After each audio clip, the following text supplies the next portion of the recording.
Fake HOA called me aggressive. Judge called it racism. Karen Thompson moved through life with the quiet confidence of someone who knew their place in the pecking order and was quite satisfied with her position near the top.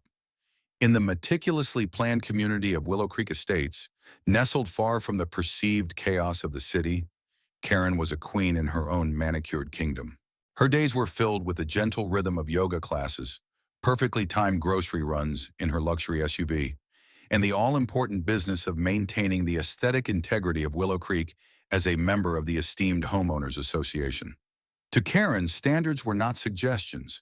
They were the very foundation upon which a civilized society, or at least a respectable suburban enclave, was built. The slight discoloration of Mrs. Henderson's mailbox, the unfortunate choice of lawn ornaments by the Millers, the way the delivery drivers sometimes parked their vans a fraction too close to the curb, these were the minor infractions that kept Karen's internal monitoring system constantly humming. She saw herself not as nosy or judgmental, but as a vigilant guardian against the creeping tendrils of less refined tastes. Her biases, however, lay deeper, woven into the fabric of her comfortable, homogeneous world. Subtly, almost unconsciously, Karen categorized people based on appearance, on perceived social standing, and yes, on race. It wasn't overt hostility. It was a quiet assumption that those who looked or lived differently were somehow less considerate, less invested in the quality of life that Willow Creek Estates so diligently cultivated. The arrival of the Harrisons was a subtle disruption to Karen's carefully ordered world. They moved into the sprawling colonial at the end of the cul-de-sac, a house that had stood vacant for far too long in Karen's opinion, a blemish on their otherwise perfect streetscape. The Harrisons were black, a fact that Karen registered with a flicker of unease she didn't quite acknowledge even to herself.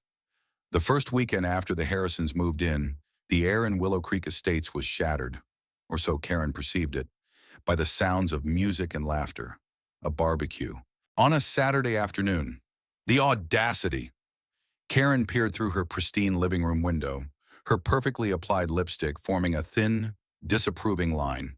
The music had a bass line that vibrated through her very expensive, soundproofed windows, and the smell of charcoal and something spicier than her usual grilled salmon wafted through the air. As the afternoon progressed, the joyful sounds emanating from the Harrisons' backyard showed no signs of abating. Children shrieked with laughter as they chased each other. The rhythmic thud of a basketball punctuated the air, and the music continued its undeniably energetic beat. Karen's carefully constructed tranquility was under siege. Instead of doing what might be considered neighborly, perhaps walking over with a welcoming casserole and a polite inquiry about the noise level, Karen's mind, a well-oiled machine of assumptions, jumped to conclusions. They were being inconsiderate. They didn't understand the unspoken rules of Willow Creek Estates. They were loud. Her fingers flew across her phone screen, dialing the number of Patricia, the current president of the HOA, a woman whose dedication to the community's bylaws bordered on the fanatical. "Patricia," Karen began, her voice a carefully controlled tremor of outrage. "The new family on Sycamore Lane, the Harrisons, they're having some sort of gathering. The noise is quite excessive, and frankly, their general demeanor seems rather boisterous." Patricia, ever the staunch defender of Willow Creek's peace, assured Karen she would address the situation, but Karen felt a simmering impatience. This wasn't just about noise, it was about a perceived disruption to the established order, a feeling that things were not as they should be, and Karen Thompson was not one to stand idly by when standards were being compromised. The following morning, the sounds of children's voices raised in playful shouts drifted into Karen's sun-drenched breakfast nook. She slammed her coffee cup down with a decisive clink. Enough was enough. Donning her most authoritative linen blazer and sunglasses that shielded her judgmental gaze, Karen marched out her front door, her expensive espadrilles clicking on the pristine pavement. She approached the Harrisons' driveway where a group of children, their skin a rich tapestry of browns and tans, were indeed playing basketball. A tall, broad-shouldered man stood nearby, a gentle smile on his face as he watched his children's exuberant game. "Excuse me," Karen's voice sliced through the morning air. sharp and demanding. The children paused their game, their eyes wide with surprise. The man turned, his smile fading into a polite but wary expression. "Yes, I am Karen Thompson," Karen announced, her tone leaving no room for misinterpretation of her self-perceived authority. "I live just down the street, and I am a member of the Homeowners Association. We need to discuss the noise levels emanating from your property." The man's brow furrowed slightly. "The noise? The kids are just playing." "Playing?" Karen scoffed, her voice laced with incredulity. "This is a residential neighborhood. We have expectations of peace and quiet. Your activities yesterday were quite disruptive. The loud music, the shouting, it was rather aggressive, frankly." She crossed her arms, her sunglasses reflecting the morning sun, like shields against any attempt at explanation. A subtle shift occurred in the man's posture. The initial politeness hardened into something more guarded. "Aggressive? We were having a barbecue. We just moved in. Our family was celebrating." "Shakutinor." "Well, perhaps your celebrations should be conducted with a greater awareness of your neighbors," Karen retorted, her voice rising in indignation. "This isn't some sort of free-for-all." It was then that Karen, in a move she would later rationalize as simply documenting the situation for the HOA, pulled out her phone and began recording. "I am recording this interaction," she stated, her tone cold and official, "for the official record." The man's jaw tightened. "Recording my family? Playing in our own driveway? Your disruptive and, yes, aggressive behavior," Karen emphasized, her voice dripping with a condescending certainty that brooked no argument. As Karen continued her condescending monologue, a neighbor across the street, a young woman named Sarah who often walked her dog in the mornings, began recording the interaction on her own phone.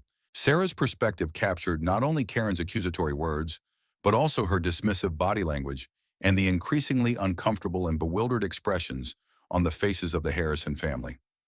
The contrast between Karen's self-assured indignation and the Harrisons' growing discomfort was stark and unsettling. The two videos, capturing the same event from different perspectives, painted drastically different narratives. Karen's video, shaky and focused primarily on the Harrison family, aimed to portray them as loud and confrontational. Sarah's video, however, offered a wider view, clearly showing Karen's aggressive approach, her accusatory tone, and the Harrison family's increasingly defensive posture. Karen, confident in her self-righteousness, promptly sent her video to Patricia and a few other influential members of the HOA, along with a strongly worded email detailing the Harrisons' unacceptable and aggressive behavior. She expected swift action, perhaps a formal letter of reprimand, maybe even a demand for them to adhere to stricter noise regulations. What she didn't anticipate was Sarah's video. Sarah, deeply disturbed by what she had witnessed, felt a moral obligation to share it more widely. She posted it on a local community forum, intending to highlight what she perceived as Karen's overreach and lack of neighborly conduct. The internet, as it often does, took the story and ran with it. The stark visual of a seemingly irate white woman confronting a black family in their own yard ignited a firestorm. The term aggressive, used repeatedly by Karen in her accusations, took on a sinister connotation when juxtaposed with the Harrison family's visibly restrained and confused reactions. The narrative quickly shifted. Karen, who had envisioned herself as a concerned citizen upholding community standards, was now being portrayed as a Karen, a pejorative term for a privileged, often white woman perceived as entitled or demanding beyond the scope of what is appropriate or necessary. The comments section exploded with accusations of racism and harassment. The local news picked up the story, initially framing it as a neighborhood dispute, but as Sarah's video gained traction and the racial undertones became undeniable, the narrative shifted dramatically. Suddenly, Karen Thompson was not just a concerned HOA member, she was the face of suburban prejudice. The backlash was swift and brutal. Online commentators dissected her appearance, her tone, her very demeanor, finding evidence of her alleged racism in every syllable and gesture. Her social media profiles, once carefully curated to project an image of refined suburban bliss, were flooded with angry messages and accusations. Friends and acquaintances began to distance themselves. The polite smiles she had once taken for granted now held a flicker of something colder, something akin to judgment.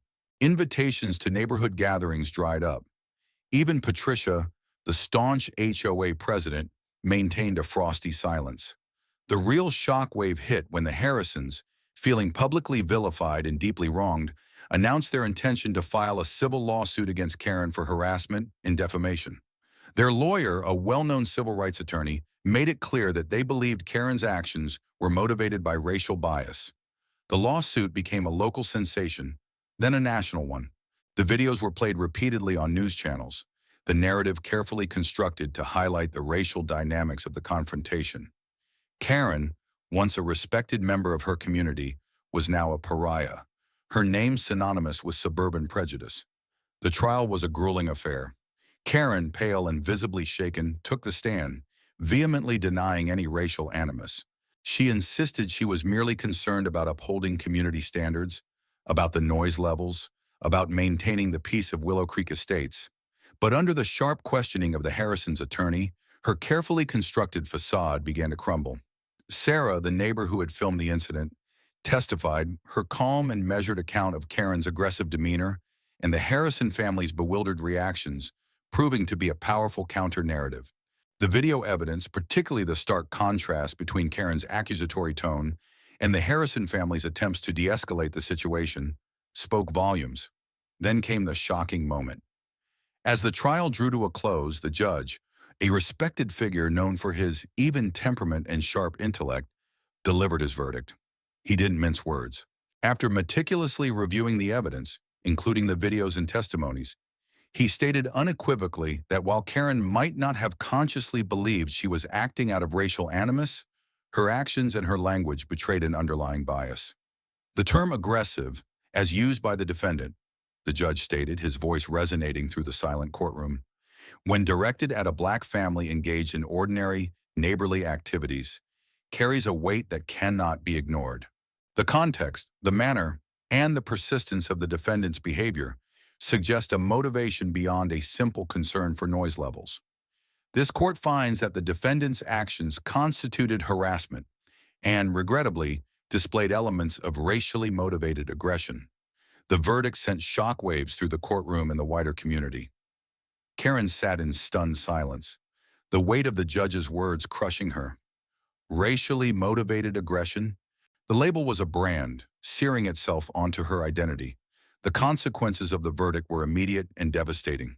The Harrisons were awarded a significant settlement, further depleting Karen's once comfortable finances. The HOA formally expelled her. The remaining vestiges of her social circle evaporated. Confined to her home, the blinds drawn against the judging eyes she imagined were everywhere. Karen was forced to confront the ugliness within herself. The judge's words echoed in her mind, a relentless indictment of her deeply ingrained biases. Sleep offered no escape, only replays of the Harrison family's bewildered and hurt faces. The isolation was suffocating. Karen, who had once thrived on social validation and the quiet approval of her peers, now found herself utterly alone. The internet continued its relentless dissection of her actions, the label racist clinging to her like a toxic shroud. One particularly bleak afternoon, a package arrived. Inside was a book, its cover depicting scenes of different cultures living in harmony. There was no sender information. Hesitantly, Karen opened it. Inside the front cover, a simple handwritten note read, "Perhaps a different perspective might offer some light." The book sat on her coffee table for days, untouched. Karen was too consumed by her own shame and self-pity to consider that anyone might offer her a path forward. But the judge's words, racially motivated aggression, continued to haunt her. Was it possible? Had she truly acted out of prejudice she hadn't even acknowledged within herself? Driven by a gnawing unease, Karen finally picked up the book. It was a collection of essays on unconscious bias and the impact of systemic racism. As she read, slowly at first, then with a growing sense of discomfort and dawning realization, something began to shift within her. She started to see the world through a different lens, recognizing the subtle ways in which her privileged background had shaped her perceptions and assumptions. The aggressive label she had so readily applied to the Harrison family now felt heavy with a different meaning, a reflection of her own unwarranted intrusion in judgment. The process was painful, a dismantling of deeply held beliefs and comfortable illusions.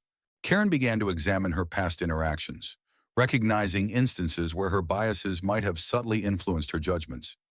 The landscaper she had once complained about for playing ethnic music, the delivery driver she had eyed with suspicion for lingering in the neighborhood, these fleeting encounters now took on a new, unsettling significance. One afternoon, unable to bear the weight of her isolation any longer, Karen ventured out. She drove almost instinctively to a local community center she had always dismissed as not really her kind of place. It offered various programs, including cultural exchange workshops. Hesitantly, she signed up for one focusing on African American history and culture. The experience was initially awkward and uncomfortable. Karen, the former queen of Willow Creek Estates, felt like an outsider, surrounded by people with vastly different life experiences. But she persisted, listening intently, asking tentative questions, and slowly beginning to understand perspectives that had been invisible to her before. She met people who spoke of microaggressions, of the constant burden of being judged by the color of their skin. She heard stories of systemic inequalities and the historical roots of racial prejudice. The more she learned, the more the weight of her own ignorance pressed down on her. One day during a workshop, a young black woman shared her experience of being constantly labeled aggressive simply for being assertive. The word resonated deeply with Karen, echoing her own accusations against the Harrison family. In that moment, the insidious nature of her bias became chillingly clear. She had weaponized a loaded term, projecting her own discomfort and prejudice onto a family simply living their lives. The journey toward genuine change was long and arduous. Karen began volunteering at a local charity that served a diverse community. She listened to their stories, their struggles, and their triumphs. She started reading books by authors of color, seeking out perspectives that challenged her own. She never sought to excuse her past behavior, understanding that her actions had caused real harm. But she was determined to learn from her mistakes, to dismantle her own internal biases, and to become a genuine ally. One afternoon, while volunteering at the community center, Karen saw Mr. Harrison. He was there with his children, attending a community event. Her heart pounded with a mixture of fear and a desperate longing for reconciliation. Hesitantly, she approached him. "Mr. Harrison," she began, her voice trembling slightly. "My name is Karen Thompson. I know you probably don't want to speak to me, but I wanted to sincerely apologize for my behavior. I understand now. I understand that my actions were wrong, and they were rooted in prejudice that I am only now beginning to truly confront." Mr. Harrison looked at her, his expression unreadable. A long silence stretched between them, thick with unspoken pain and regret. Mr. Harrison's gaze was steady, and Karen could see a flicker of something. Not forgiveness, not yet, but perhaps a weary acknowledgement. His children, sensing the tension, looked up at their father with questioning eyes. "Miss Thompson," Mr. Harrison said finally, his voice calm but devoid of warmth, "what you did, it had a real impact on my family. It made us feel unwelcome in our own home. It brought a kind of scrutiny we never expected." Karen nodded, tears welling in her eyes. "I understand, and I am truly sorry. I am trying to learn, trying to be better." A small smile touched Mr. Harrison's lips, a smile that didn't quite reach his eyes. "It takes courage to admit that. My wife, she always believed in the possibility of change. But trust takes time." He didn't offer immediate forgiveness, and Karen hadn't expected him to. But the fact that he had listened, that he hadn't dismissed her outright, felt like a small crack of light in her otherwise bleak existence. Over the following months, Karen continued her work at the community center, her transformation evident in her interactions with others. She listened more than she spoke, her questions born out of genuine curiosity rather than judgment. She advocated for diversity and inclusion in local initiatives, her voice now carrying the weight of hard-won understanding. She never sought to erase her past, understanding that it was a part of her story, a stark reminder of the harm prejudice could inflict. Instead, she used her experience as a cautionary tale, speaking at community events about the importance of recognizing and confronting unconscious bias. One sunny afternoon, Karen was tending to a small community garden she had helped establish at the local center. A group of children, a mix of different races and backgrounds, were laughing as they planted flowers. Among them were Mr. Harrison's children, their smiles bright and unburdened. Mr. Harrison approached Karen, a gentle smile gracing his features this time. "They enjoy coming here," he said, gesturing towards his children. "It's good for them to see everyone working together." Karen met his gaze, a genuine warmth spreading through her chest. "It's good for me too," she replied softly. He nodded. "My wife, she would have appreciated your efforts, Miss Thompson. She always believed in the power of community." A comfortable silence settled between them, a silence that spoke of a fragile but growing understanding. The chasm that had once separated them hadn't completely disappeared, but a bridge of empathy and a shared commitment to a more inclusive future was slowly being built. Karen Thompson was no longer the queen of her manicured kingdom, blind to the world beyond her privileged bubble. The backlash of her actions had been severe, the public condemnation harsh, and the legal consequences significant. But through the crucible of shame and self-reflection, she had begun a journey of profound transformation. The fake HOA Karen, who had once wielded her prejudice like a weapon, was slowly giving way to a woman humbled by her mistakes, striving for genuine connection, and finally understanding the true meaning of honor, gratitude, and the simple yet powerful force of human kindness. The end.